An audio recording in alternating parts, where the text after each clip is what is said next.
Quantos acreditam que Deus, na sua infinita sabedoria, Ele quer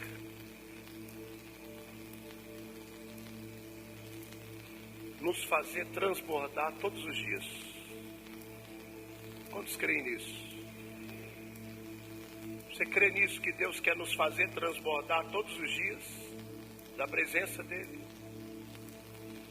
Quem crê nisso? Sabe, talvez o que muitas vezes impede, queridos, às vezes nós andamos com tanque vazio. Sabe, eu estava aqui adorando aqui antes de pegar o microfone. Uma presença de Deus tão gloriosa. Jesus está aqui, queridos. O Espírito Santo está aqui. Você não crê que Ele está aqui? Eu creio. Isso não tem nada a ver com arrepio na nuca, no braço, não. Tem a ver com a fé. Eu acredito, eu creio. Ele está aqui, eu não preciso vê-lo com os meus olhos físicos. Eu creio, Ele está aqui. E o meu coração está aberto. O meu coração está aberto para Ele. Deixa eu explicar uma coisa para você. O Espírito Santo, querido, é muito mais do que um espírito. Ele tem sentimentos. O Espírito Santo é uma pessoa. Amém, queridos? Ele tem sentimentos. Sabe, querido, o que mais alegra o coração de Deus é a nossa disposição. O quanto o nosso coração está aberto para receber os desígnios do Senhor para a nossa vida. Irmãos, eu vou dizer para você, eu creio de todo o coração que todos os dias Deus quer fazer algo na nossa vida. Todos os dias Deus quer ministrar algo sobre a nossa vida. Mas às vezes nós estamos um pouco, sabe, distraídos. Às vezes nós estamos atentando para tantas coisas que não são mais importantes do que Ele. Então assim, é necessário, querido, em nome de Jesus. Na semana passada eu ministrei sobre perseverança. E eu li um texto que fala sobre, o tema desse texto na Bíblia é o sermão profético. Fala dos últimos dias, que o amor de muitos ia se esfriar devido à multiplicação da iniquidade. Irmão, não deixe o seu amor esfriar por Jesus. Tudo isso aqui, querido, é maravilhoso, é gostoso estar com vocês aqui. Mas posso falar uma coisa para vocês? Tudo que nós fazemos aqui é para Ele. Porque nele e por Ele e para Ele são todas as coisas. Tudo é para Ele. O nosso alvo é alegrar o coração dEle. O nosso alvo é fazer Ele sorrir. O nosso alvo é alegrar o coração do Pai. Porque o nosso Pai é um Pai de amor, amém, queridos? É um Pai amoroso, é um Pai maravilhoso. Eu não sei como está a sua vida, mas não importa como está a sua vida. Isso não muda o fato de Deus ser um Pai amoroso. Um Pai que cuida de nós. Um Pai que zela pela nossa vida. Ah, pastor, mas está faltando isso. Irmão, pode faltar tudo. O que não pode faltar é a sua consciência de que Deus, Ele não muda. Dá para você entender isso? Que Deus não muda, não importa as circunstâncias que eu estou vivendo, não importa o que eu estiver vivendo, Deus não muda, Ele é o mesmo. E se Ele não muda, querido, sabe qual é a notícia maravilhosa? Que Ele não muda, mas Ele tem o poder de mudar qualquer situação. Deus tem poder para mudar qualquer situação. Mas a mudança que nós esperamos em algumas áreas da nossa vida, elas precisam começar dentro de nós. Toda mudança exterior que eu desejo, ela precisa começar no meu interior. É de dentro para fora que Deus faz as suas obras. Nós precisamos despertar para isso, amém, queridos? Abra sua Bíblia, segunda carta de Pedro, capítulo 1, versículo 3 em diante. Semana que vem eu vou encerrar essa série de mensagens. Cada semana nós estamos estudando uma característica que o apóstolo Pedro, escrevendo à igreja, pede para que a igreja associe a fé. O que o apóstolo Pedro está dizendo aqui é que não basta eu ter fé apenas, eu preciso ter fé em Deus. porque é através da fé que eu me relaciono com o Pai. A Bíblia diz, sem fé, lá em Hebreus 11, sem fé é impossível agradar a Deus, porque é necessário que aquele que se aproxima de Deus creia que Ele existe e que Ele é galardoador daqueles que o buscam. Tudo que Deus for fazer na sua vida e na minha, vai ser sempre através da fé, na palavra dEle. Amém, queridos? Mas entenda bem, nós precisamos de ter fé, precisamos de fé, mas não apenas ter fé, porque eu conheço muitas pessoas que demonstram ter uma fé muito grande em Deus, mas a ausência dessas qualidades tem feito que a sua fé não seja uma fé genuína em Deus.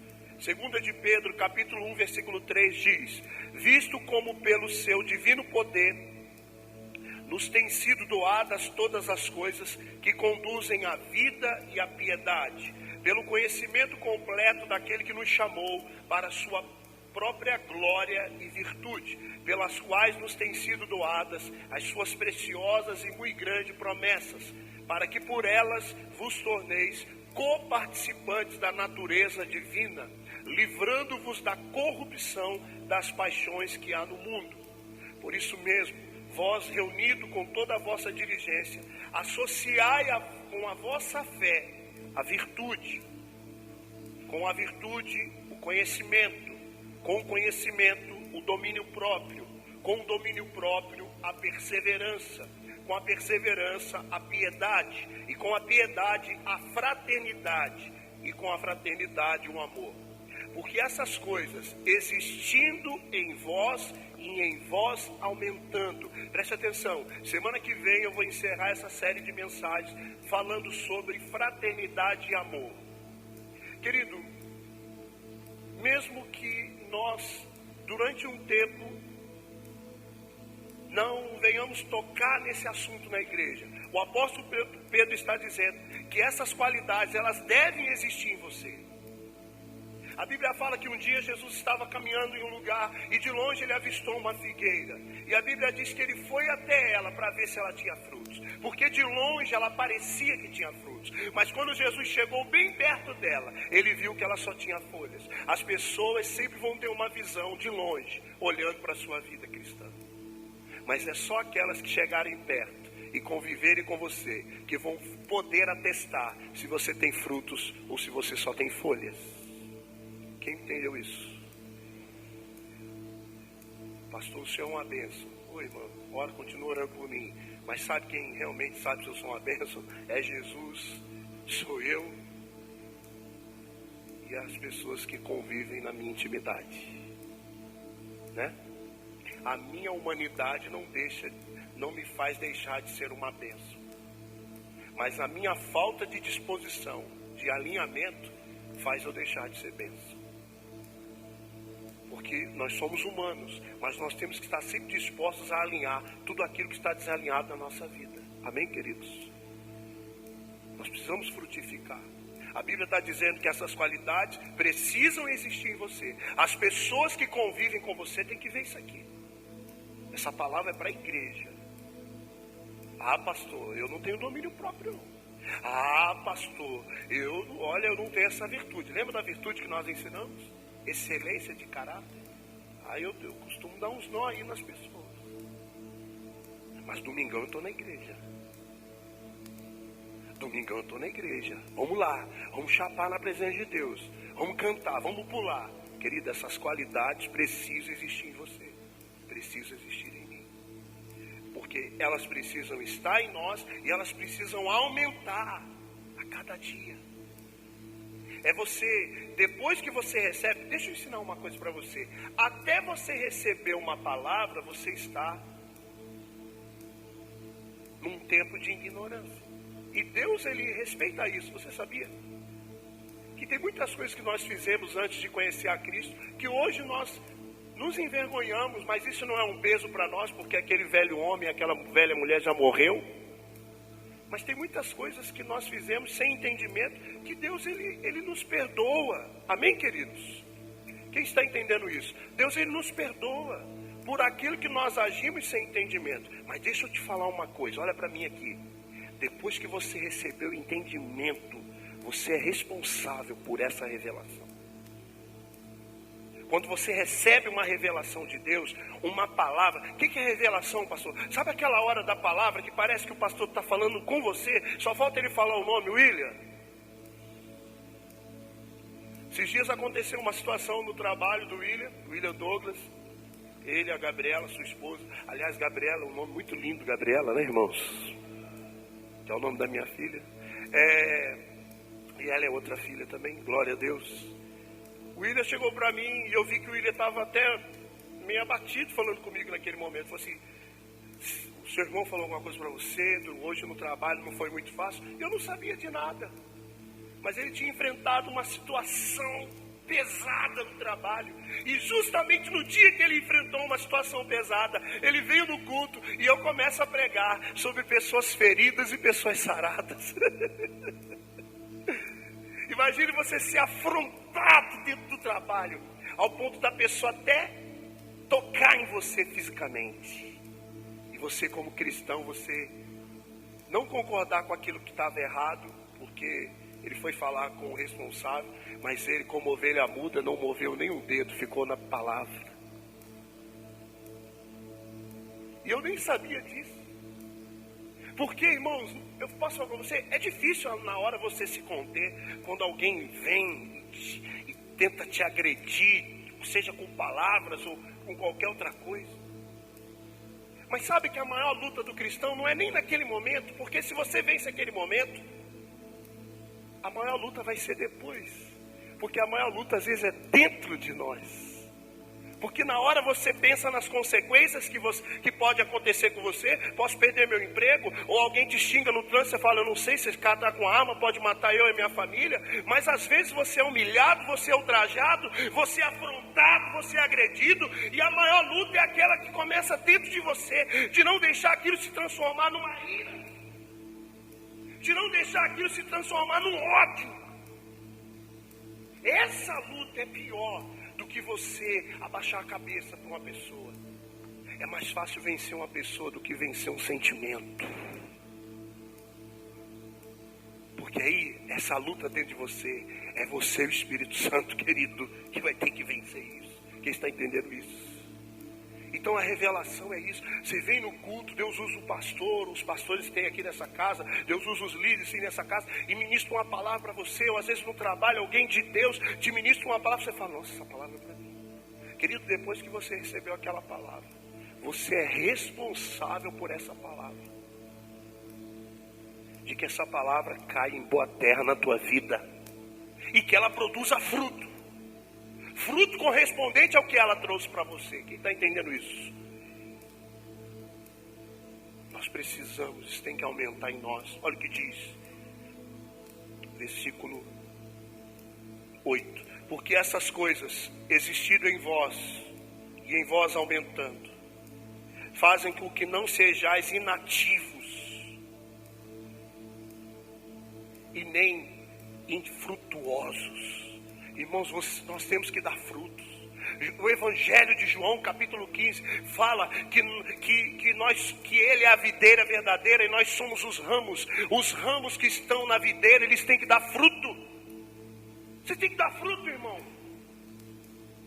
Qual é o resultado daquilo que você tem recebido de Deus?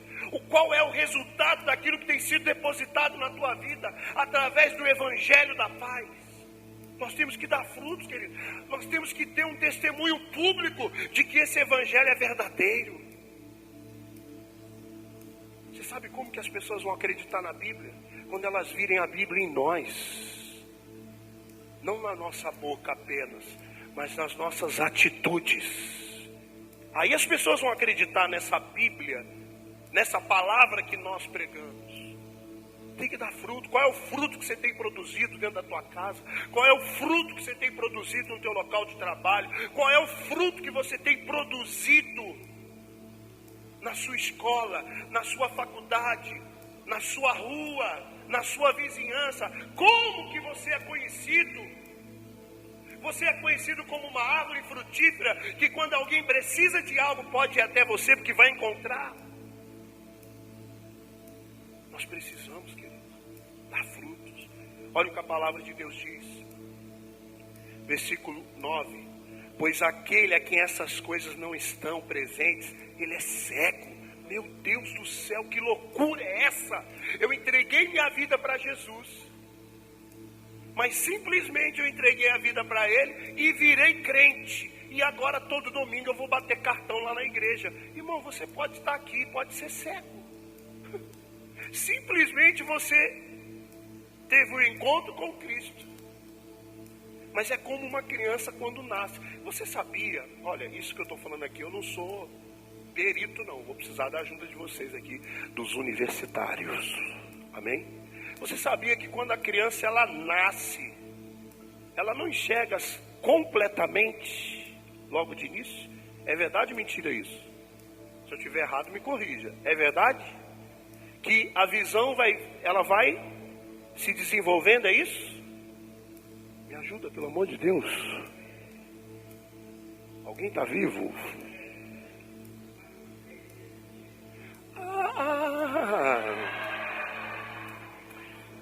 Por favor, esse rapaz que está falando aqui é um pai fresco.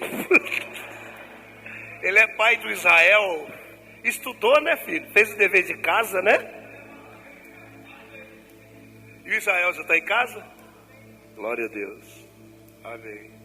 A minha irmã também, Janaína, deu à luz a Luna esses dias aí. Minha família está crescendo, irmão. Tem que trabalhar porque é muito sobrinho, irmão. Chega Natal, vou lá na 25. É muito sobrinho nessa família. Irmãos, é a partir de 3 meses que começa a ver claramente.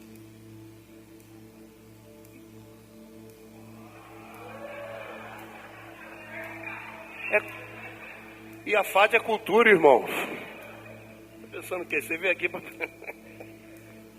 Sabe, o fato de você ter nascido de novo não quer dizer que a sua visão esteja da maneira como Deus quer que ela esteja. Talvez você está vendo tudo embaçado ainda. E não é porque você nasceu agora não, porque tem pessoas que já nasceram há muito tempo na fé, mas não crescem, continuam crianças e bebês espirituais. Cegos não, querido. Eu não posso ser cego. A Bíblia diz que se um cego conduzir o outro, ambos cairão numa cova. Você sabia disso, que a Bíblia fala sobre isso? Pelo contrário, as pessoas lá fora estão cegas porque estão em trevas. Nós recebemos a luz, pois a luz é Jesus. Jesus é a luz desse mundo. E agora com a luz nós podemos conduzir as pessoas à salvação, conduzir as pessoas ao arrependimento. Mas essas qualidades precisam estar presentes. Vendo só o que está perto, esquecido das purificações de seus pecados de outrora. Por isso, irmãos, procurai com diligência cada vez maior confirmar a vossa vocação e eleição, porquanto, procedendo assim, não tropeçareis em tempo algum. Olha o que Pedro está dizendo aqui, o apóstolo Pedro. Que se eu estiver cada dia buscando, sabe, mais a Deus e buscando que essas qualidades venham cada dia se fortalecerem mais na minha vida, eu não vou tropeçar, querido. Presta atenção no que eu estou dizendo. É possível sim alguém caminhar com Deus e não tropeçar. Quem já tomou um trupicão já? Quem já caiu na rua? Não adianta fazer assim. Eu. Já tropeçou, já caiu. Você sabe por que nós já tropeçamos um dia? Porque nós não estávamos prestando atenção no caminho. Bateu no poste.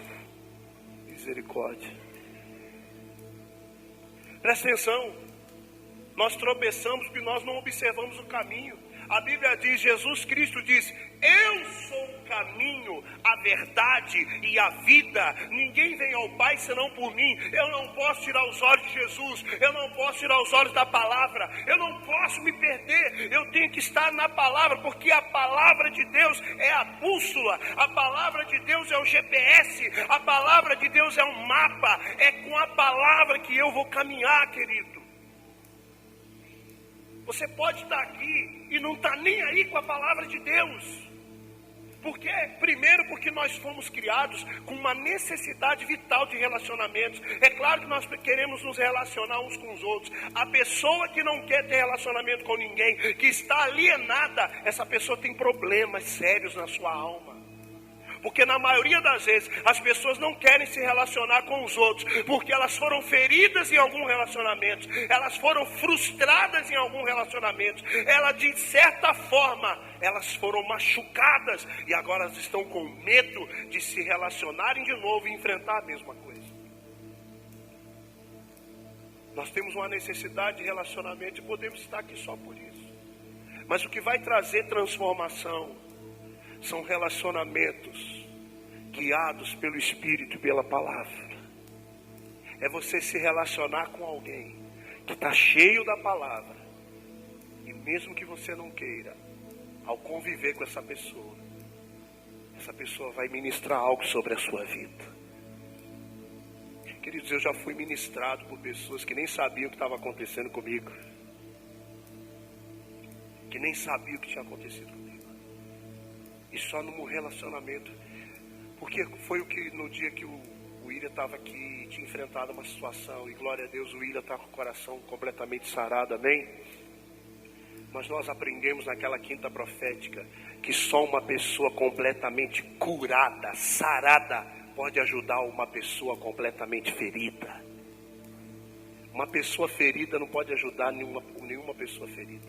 Esse é o erro que nós cometemos às vezes. Nós às vezes estamos passando problemas e vamos consultar pessoas que são piores do que a gente. Numa situação pior. Não é que elas são piores, mas estão num estado pior do que o nosso. É aquele caso clássico da esposa que está passando um momento difícil com o marido e vai pedir conselho para a vizinha. E a vizinha fala: chuta o pau da barraca, amiga. Ué, isso acontece direto. O camarada está passando um momento difícil no casamento, o casamento está frio, vai se abrir com o cidadão lá. Ah, rapaz, se não tem em casa, você tem que procurar na rua. Cuidado com quem você abre o seu coração. Você tem que se relacionar com pessoas saradas. E não é difícil perceber quando uma pessoa é ferida e quando uma pessoa é sarada. Sabe por quê? Porque uma pessoa sarada, queridos, ela tem um coração que emana o amor de Deus. Ela tem amor. Até quando ela fala das pessoas que feriram ela fala com perdão. Amém, queridos? Nós não temos que tropeçar. Pastor, mas eu tropecei, e aí? Você tropeçou? Levanta em nome de Jesus. E não tropece de novo. Mas toda vez que nós tropeçamos, é porque nós não prestamos atenção no caminho. Toda vez que eu tropeço, é porque eu não atentei para a palavra. Porque a palavra, meus irmãos, deixa eu falar uma coisa para você. Eu não sei se você sabe disso, mas o Espírito Santo habita dentro de você. E ele te guia em toda a verdade, a Bíblia diz. Ele te mostra, ele te alerta. E muitas vezes nós não damos ouvidos à voz de Deus. Amém, queridos? Vamos falar um pouquinho sobre piedade. As crianças vão fazer uma homenagem, né, hoje para as mamães. Depois a minha esposa vai fazer uma oração. Meu irmão vai ministrar também depois. Vamos lá. Abra sua Bíblia em 1 Timóteo capítulo 4. Nós vamos falar sobre piedade.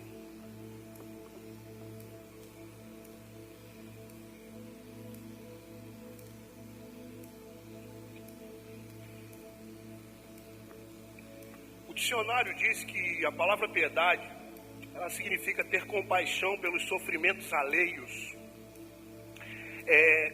comiseração, misericórdia. Só que quando você estuda essa palavra piedade no Novo Testamento, o sentido real da palavra piedade no Novo Testamento não é isso. A piedade no Novo Testamento significa uma vida de total devoção a Deus. Amém? Piedade, ser piedoso é muito mais do que isso que nós ouvimos pelo dicionário. Ser piedoso é amar, temer, respeitar, conhecer e obedecer os mandamentos de Deus. Incluindo também esse fato relevante de amar e respeitar e cuidar da família. Amém? A piedade é a maneira como eu me relaciono na minha vida cristã com Deus e com as pessoas. Esse é o entendimento que eu recebi. Que a verdadeira piedade, ela traduz a maneira como eu me relaciono com Deus e com as pessoas. Porque presta atenção, o destino da igreja é ter um relacionamento com Deus e com a humanidade. Porque a Bíblia diz que existe uma ardente expectativa da humanidade para que os filhos apareçam e mostrem-lhes o Pai.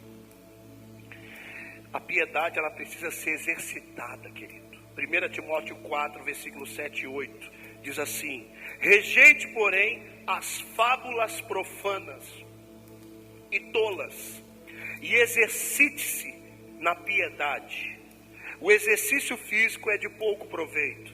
A piedade, porém, para tudo é proveitosa, porque tem promessa da vida presente e da futura. Diga graças a Deus. Paulo não está falando que o exercício físico ele é descartável. Não, pelo contrário. A Bíblia fala que nós somos templo do Espírito Santo. Então, o nosso corpo é templo do Espírito Santo. Nós precisamos cuidar do nosso corpo também. Mas ele está dizendo sobre a parte espiritual, o exercício espiritual de algumas coisas da nossa vida. Posso falar a verdade, queridos? Quem aqui já foi na academia? Não precisa esconder. Quem já foi na academia? Nem que seja em 2003, né, em 1998, né? Mas quem já foi na academia? Irmãos, posso falar para vocês, é fácil para a academia? Ser sincero. A primeira semana você vai com aquele gás. Vai ou não vai? Agora vai. Vai ou não vai? No final daquela semana parece que você apanhou do bope. Porque uma semana de academia era melhor você chegar para alguém e falar assim: me bate, que vai doer menos. É verdade ou não é? Uma semana fazendo exercício parece que me mata, pelo amor de Deus. Que lá no céu não precisa fazer academia, né, irmão? Mas deixa eu falar para você, é difícil, querido. Quando fala de exercício, essa palavra exercício, ela revela o quê? Que será necessário uma prática para que você realmente alcance o seu objetivo. Paulo está dizendo para Timóteo que ele precisa exercitar a piedade. Irmãos, posso falar uma coisa para você? Eu conversava com um jovem e ele até me lembrou isso outro dia. Pra ser sincero, eu não sei se só fui eu que percebi isso, mas estava uma presença de Deus tão gostosa aqui. E está, em nome de Jesus. Mas eu digo assim, no momento da adoração, uma presença de Deus tão gostosa. Amém, queridos? Você percebeu isso? Agora, se eu disser para você que todos os dias o Espírito Santo quer encher o teu quarto, quer encher a tua casa, quer encher os lugares onde você está.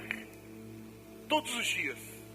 Mas eu posso falar uma coisa para você? Se você não tiver disciplina, querido, se você não tiver uma determinação de buscar realmente a Deus, de se entregar a uma vida de intimidade e relacionamento com Deus, você passa a semana inteira sem orar, você passa a semana inteira sem ler a Bíblia, e no domingo você está aqui com essa carinha linda. Fala a verdade. Isso acontece comigo, irmãos. Ah, mas você é um pastor. Mas eu sou um ser humano igual você. Se eu der bobeira, querido, eu entro no ativismo. Aliás, aqui na igreja agora, o que mais tem é trabalho, irmão. O que mais tem nessa igreja é trabalho agora. Até que se você estiver bem tranquilo, eu tenho trabalho para você aqui.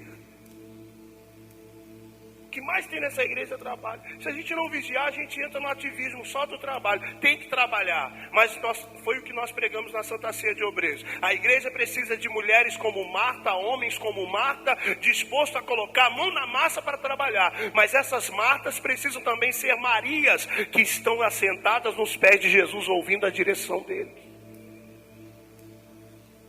Querido, o que mais tem é trabalho. Se a gente não vigiar, nós começamos a nos desligar, a nos distrair.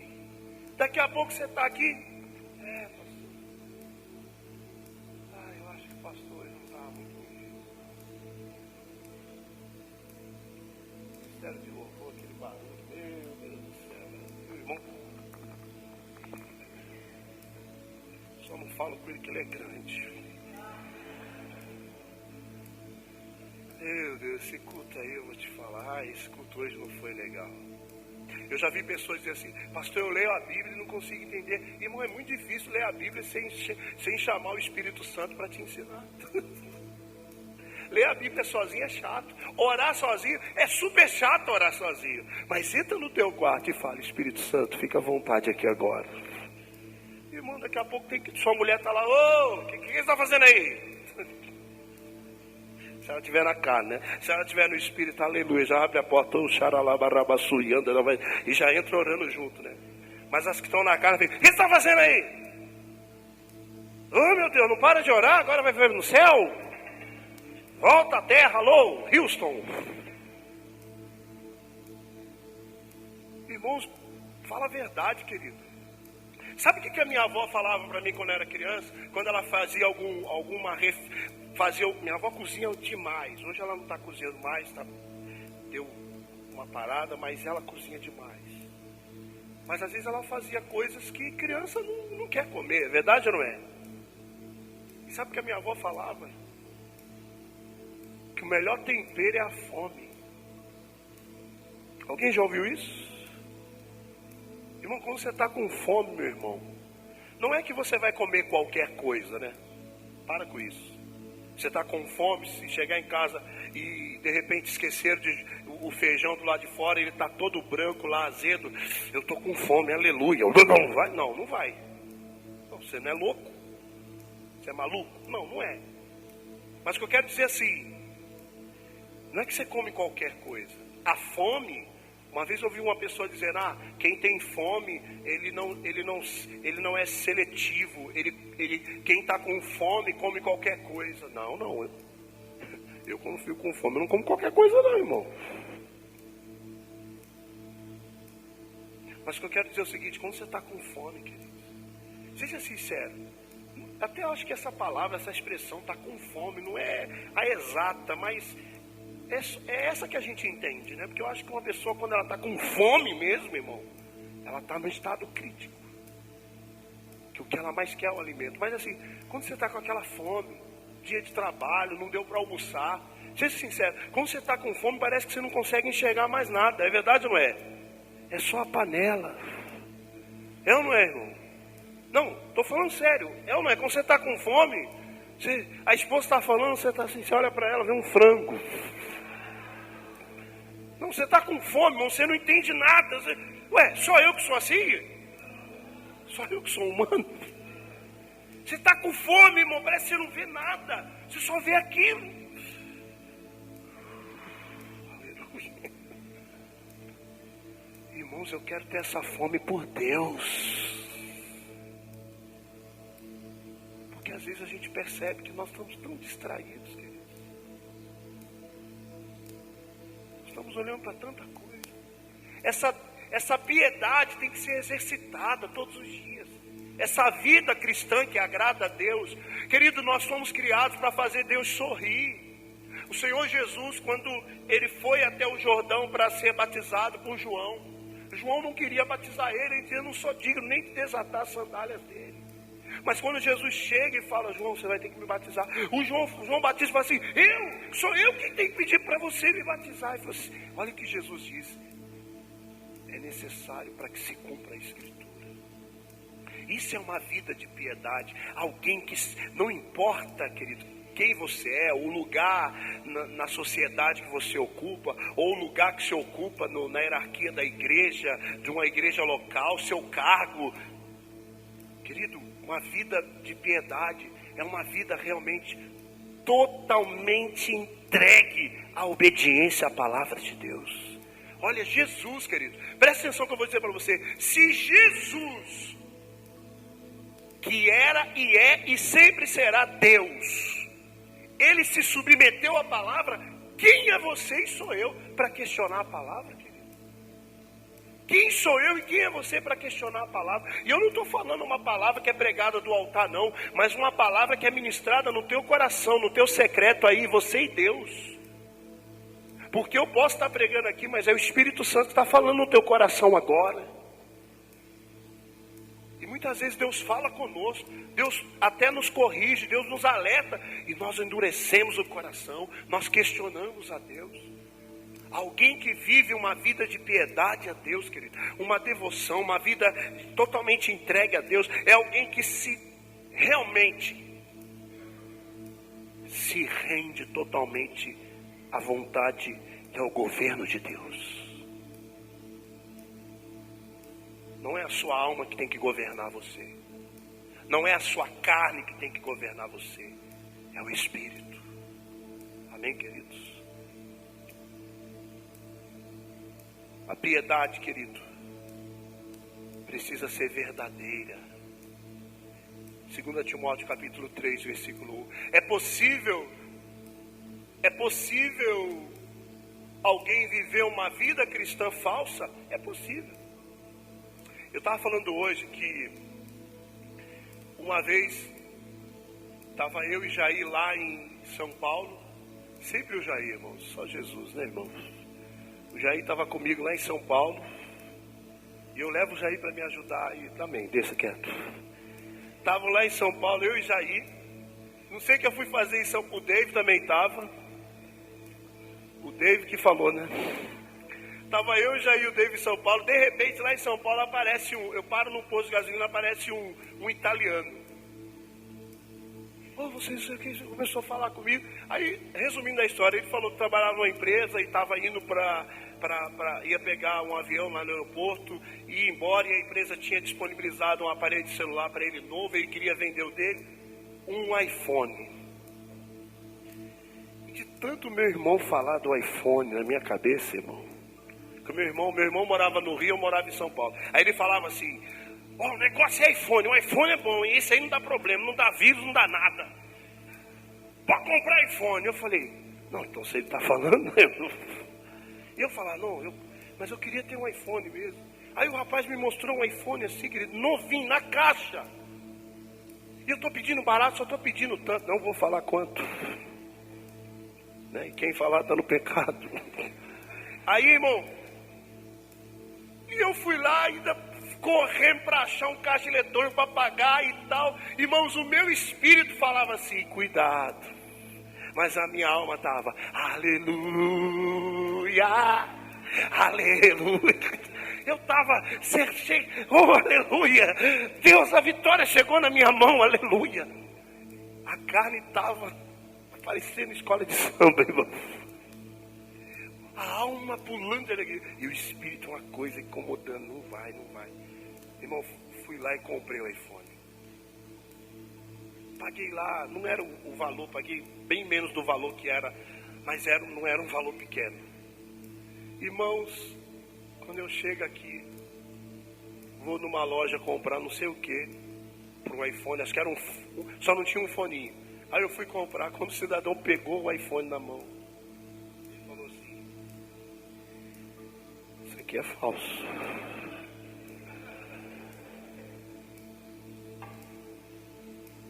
Era falso, irmão.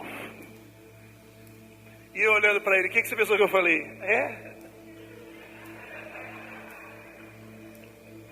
É falso. É Satanás. Eu não ouvi a voz de Deus aquele dia. Deus estava falando comigo: não compre.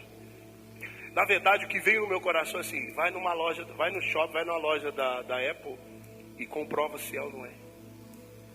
E o camarada acelerando. Isso aqui é uma coisa que eu falo por experiência própria. Irmão, tudo que Deus trouxer sobre a tua vida virá sobre um governo de Deus. E Deus governa na paz. O cidadão chega para você: é pegar ou largar, cara? Então você fala: larguei. E o cidadão falou: é pegar ou largar? Eu falei: peguei. Tomei na cara. Irmão, era falso. Sabe o que é isso? Depois que eu fui estudar sobre isso, que era uma réplica idêntica. Até o sistema operacional parecia igual, mas era falso. Você sabia que hoje em dia o que mais tem é isso? Réplica de relógio. É ou não é? relógio da hora, né, Diego? Relógio bonito.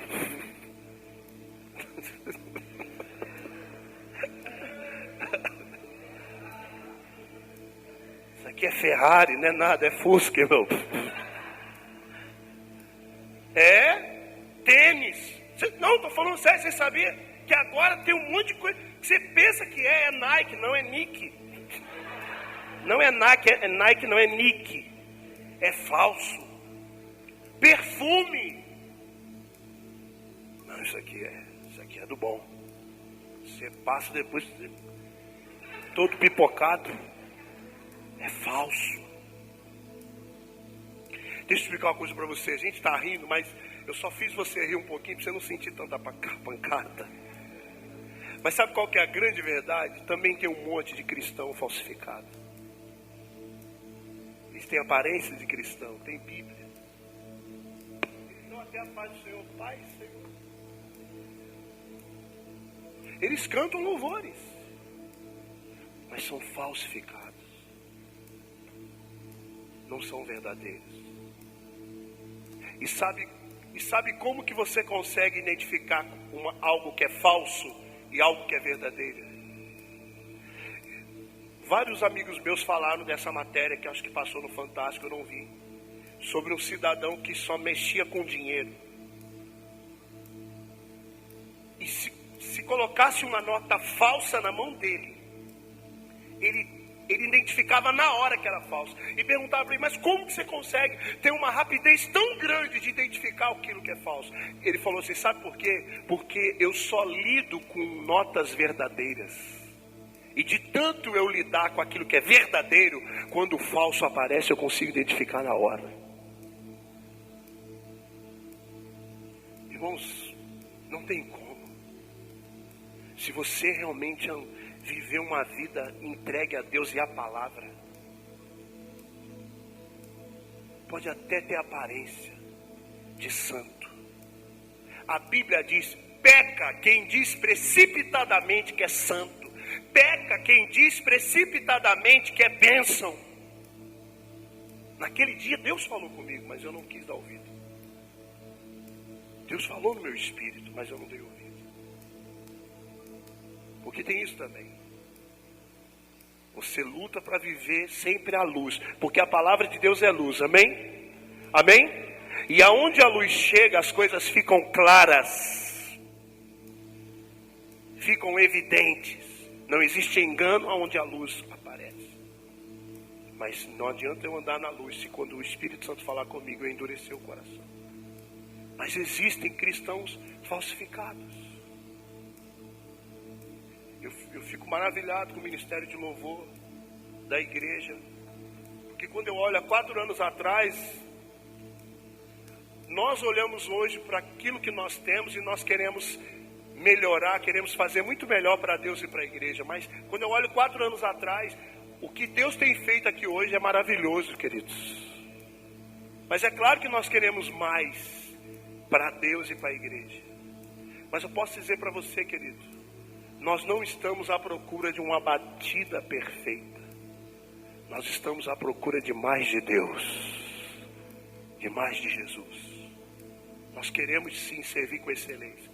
Mas muito mais importante para mim do que o que eles estão tocando aqui, é o que eles estão vivendo aqui e fora daqui. Muito mais importante para mim do que essas pessoas maravilhosas que servem aqui na igreja. Muito mais importante para mim é o serviço que elas fazem. O serviço é importante, mas muito mais importante para mim do que o serviço que elas fazem é a vida que elas vivem. E essa deve ser também a tua busca quando você olha para o seu pastor. Porque eu poderia trazer uma palavra aqui que faria você voar na presença de Deus, mas seria uma decepção você saber que isso não é uma verdade na minha vida. Quem está entendendo isso? A piedade tem que ser verdadeira. 2 Timóteo 3, versículo 1 ao 5. Querido, quando você lê esse texto, eu queria que vocês lessem esse texto porque eu também vou ler. Eu queria que você lesse esse texto olhando para o espelho. Imagine que há um espelho diante de você. E a palavra de Deus, ela é como um espelho para nós. Porque através dela nós conseguimos enxergar como nós estamos de verdade. Olha o que a Bíblia diz: saiba disto, nos últimos dias sobrevirão tempos trabalhosos, tempos difíceis. Na minha tradução diz, tempos terríveis. Paulo está escrevendo a Timóteo acerca da igreja, e ele diz: saiba que nos últimos dias sobrevirão tempos terríveis. Os homens serão egoístas. Responde para você e eu tenho que responder para mim. Eu tenho sido egoísta?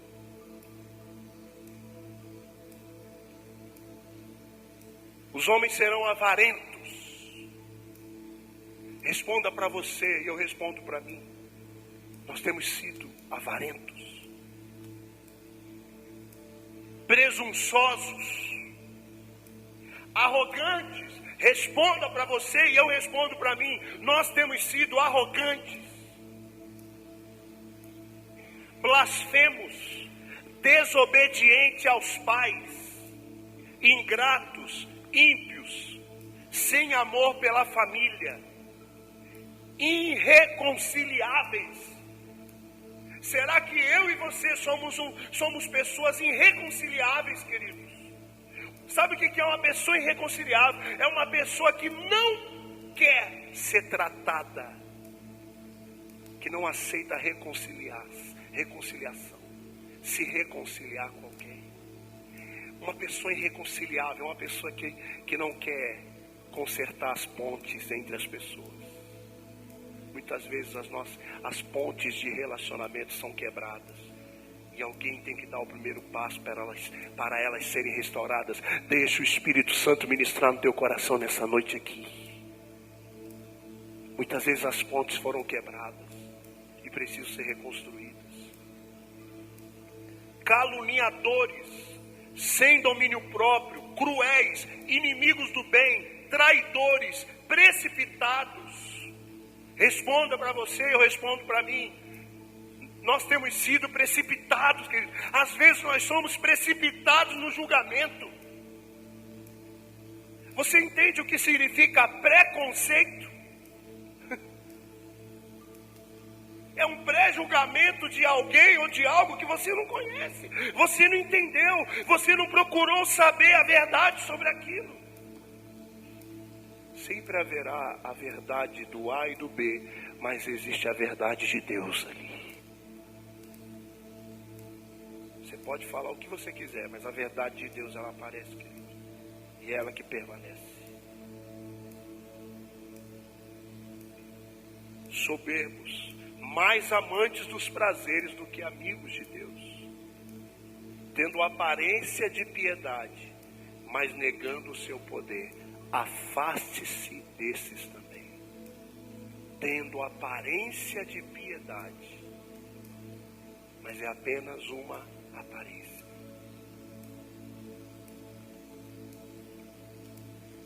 É tão triste quando você anda com uma pessoa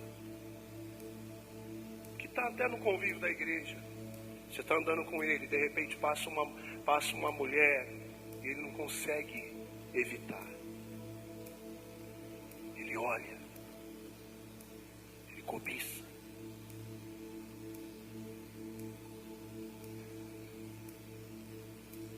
É tão triste quando nós estamos convivendo numa comunhão com Deus, até com a igreja. E quando a gente entra na intimidade do casal, nós descobrimos que o marido é espancador. Que a mulher é dura de coração, que não quebra o coração. Que o relacionamento entre os filhos e pais é o pior. E eles estão dentro da igreja. Queridos, não adianta ter uma aparência de piedade, queridos. Quando alguém se aproximar de você, eles precisam ver Jesus. Ver Jesus em você. A verdadeira piedade é alcançada pelo conhecimento da verdade. Tito capítulo 1, versículo 1. Já vou terminar. Tito capítulo 1, versículo 1 diz: Paulo, servo de Deus e apóstolo de Jesus Cristo, para levar os eleitos de Deus à fé e ao conhecimento da verdade, que conduz a piedade. Olhe para mim aqui. Essa vida cristã que agrada a Deus.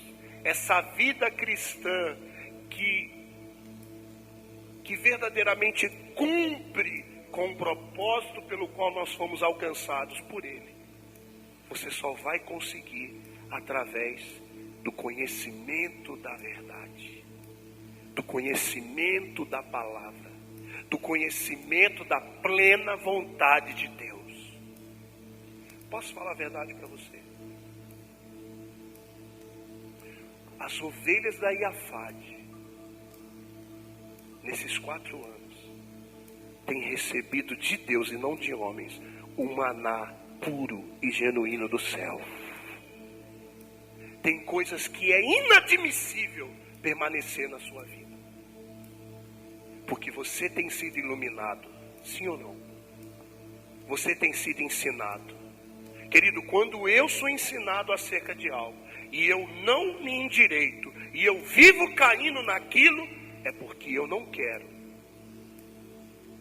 me consertar. Porque na pior das hipóteses, se a pessoa diz, pastor, estou fraco, então ela vai clamar e ela vai procurar ajuda em alguém.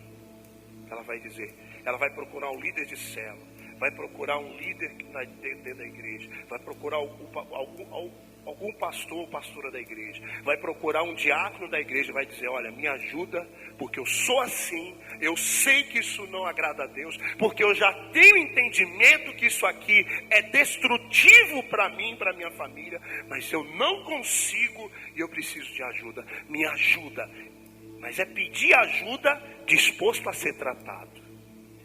Porque muitas vezes as pessoas pedem até ajuda, mas quando o tratamento começa, não, eu não pensei que ia ser assim. Eu não pensei que eu teria que renunciar a isso. Eu não pensei que ia ser tão doloroso, tão pesado para mim. Irmão, você já viu alguém precisar tratar uma ferida e não ter que mexer nela? Se há alguma ferida, ela vai ter que ser tocada para ser tratada. Deixa eu explicar uma coisa para você. Embora a palavra piedade, ela significa essa devoção a Deus, essa vida cristã sincera, verdadeira para com Deus. Não existe nada que alegra mais o coração de Deus do que se materializar as virtudes dele. Olhe para mim aqui, você sabe por que eu e você fomos criados por Deus? Para que através de nós as pessoas pudessem conhecer as virtudes de Deus e as características dele, o caráter de Deus. Nós estamos aqui como igreja para materializar as virtudes de Deus.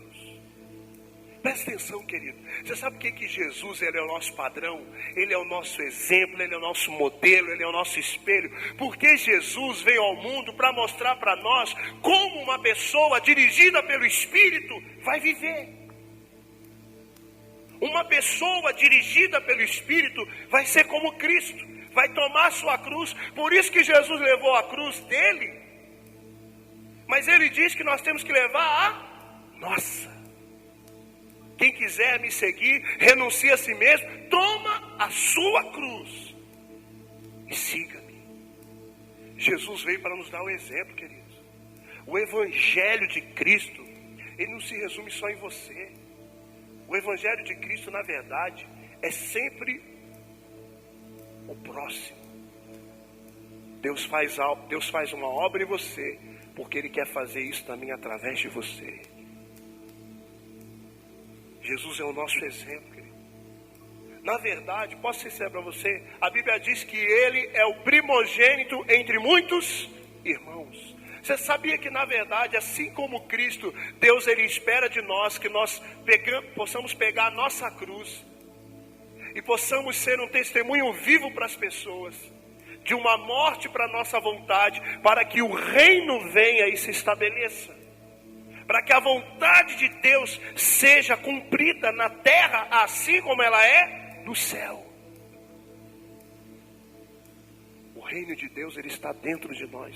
Somos nós que trazemos o reino de Deus para as pessoas. Amém, queridos? Para terminar, olha o que a Bíblia diz. Efésios capítulo 2, versículo 10.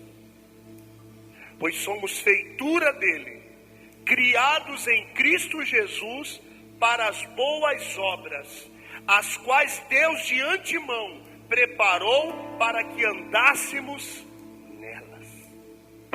A salvação, presta atenção, a salvação não vem pelas obras.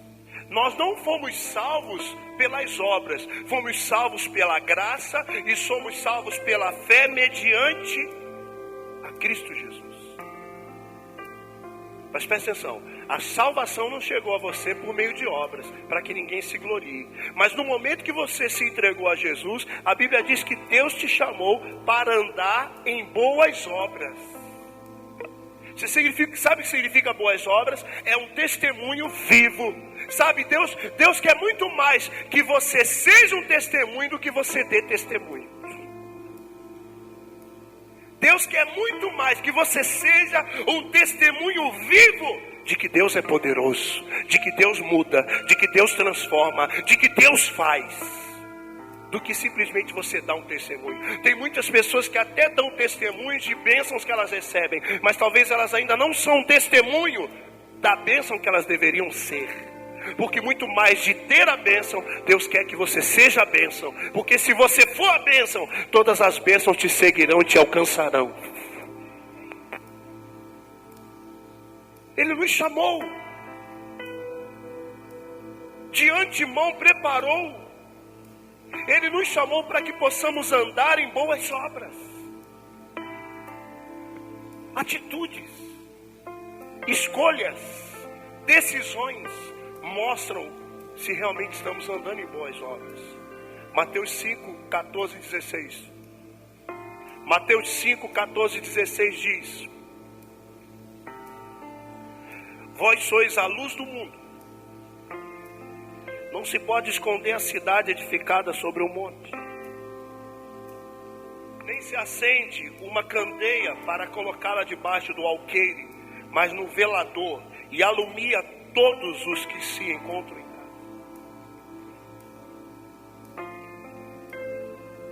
A Bíblia diz que nós somos a luz do mundo, mas a luz, irmãos, ela perde o propósito dela quando ela é escondida. A luz, ela tem que ser exposta para que ela possa iluminar. E repare nisso, a luz de Deus, ela precisa, a luz do Pai, ela precisa primeiro iluminar você, para que você possa começar a trazer luz sobre a tua casa e sobre todas as outras pessoas. Ele disse que nós deveríamos ser testemunhas dele, primeiro em Jerusalém, em minha casa, depois em Samaria, os meus vizinhos, toda a Judéia e até os confins da terra. Toda obra que Deus, ou melhor, toda obra que você espera que Deus faça na sua casa, Deus tem que fazer em você primeiro. E toda obra que Deus conseguir fazer em você, Deus fará na tua casa. E quando Ele faz na tua casa, Ele vai fazer em tantas outras pessoas. Porque a sua esposa vai dar testemunho dessa obra onde ela estiver. O marido vai dar, o filho jovem, até a criança vai dar esse testemunho dessa transformação. Você não é luz para viver escondido. Mas eu entendo porque pessoas querem se esconder e não querem ser expostas. Porque quando você é exposto, querido, muitas vezes você é perseguido. Quando você é exposto, muitas vezes você é criticado. Muitas vezes você é zombado. Muitas vezes você é excluído. Pode parecer uma coisa muito simples, mas no ambiente de trabalho, na hora do almoço, todo mundo pega um prato e começa a comer. E você rende graças a Deus.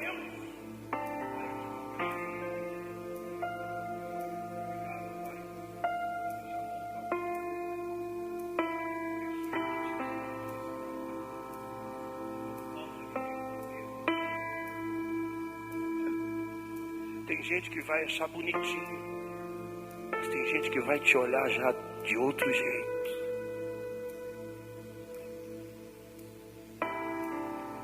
E é por isso que as pessoas querem ficar escondidas. Mas esse não é o alvo de Deus para a igreja. A igreja não tem que ficar escondida num prédio bonito. A igreja tem que aparecer na cidade. Não aceito que uma cidade como essa, que tem tantas igrejas, não haja mudança no meio das pessoas. Porque se nós somos o sal, nós vamos ser percebidos no meio da sociedade. Se nós somos o sal, aonde você estiver, você vai ser percebido. E você vai fazer diferença. Sabe o que é fazer diferença? É mostrar que pode ser feito de outro jeito, não do jeito que eles estão fazendo aí. Do jeito de Jesus. Aí olha o que diz. Assim, brilhe também a vossa luz diante dos homens, para que vejam as vossas boas obras e glorifiquem o vosso Pai que está nos céus. Irmãos, a sua luz tem que brilhar diante das pessoas. E quando fala luz, né, a pessoa já fala, não, eu tenho que arrebentar nas vendas aqui. Eu tenho que pegar todas as promoções do meu trabalho. Bom, eu não estou falando que Deus não quer que você prospere, porque para mim prosperidade é ausência de necessidade. Mas muito mais do que você crescer num cargo lá no seu trabalho, é você até crescer, mas as pessoas olharem você e dizer, poxa vida, a promoção não mudou o coração dele, ele continua tratando todo mundo com amor, com respeito. O carro que ele comprou não mudou o coração dele. A sua luz tem que brilhar diante das pessoas, querido. A sua luz tem que brilhar. A luz de Deus em você tem que brilhar diante das pessoas. Aí a Bíblia diz, assim brilhe a vossa luz diante dos homens, para que vejam as vossas boas obras e glorifiquem a vosso Pai que está nos céus. Para que vejam, repita isso comigo, para que vejam. Diga mais alto, para que vejam. Olha para o seu irmão e diga para ele, as pessoas têm que ver algo em você. A Bíblia está dizendo, para que vejam. É um cúmulo do absurdo, uma situação que eu já vi acontecer. Uma pessoa que passou anos trabalhando com uma pessoa cristã, e mais tarde, depois de muito tempo, essa pessoa foi trabalhar em outro lugar e ela se converteu. E um dia ele encontrou com aquele irmão cristão e falou, olha, eu me converti, agora eu estou com Jesus. E ele disse, eu também sempre fui. Ele falou, cara, por que você nunca pregou Jesus para mim? Por que você nunca falou de Cristo para mim?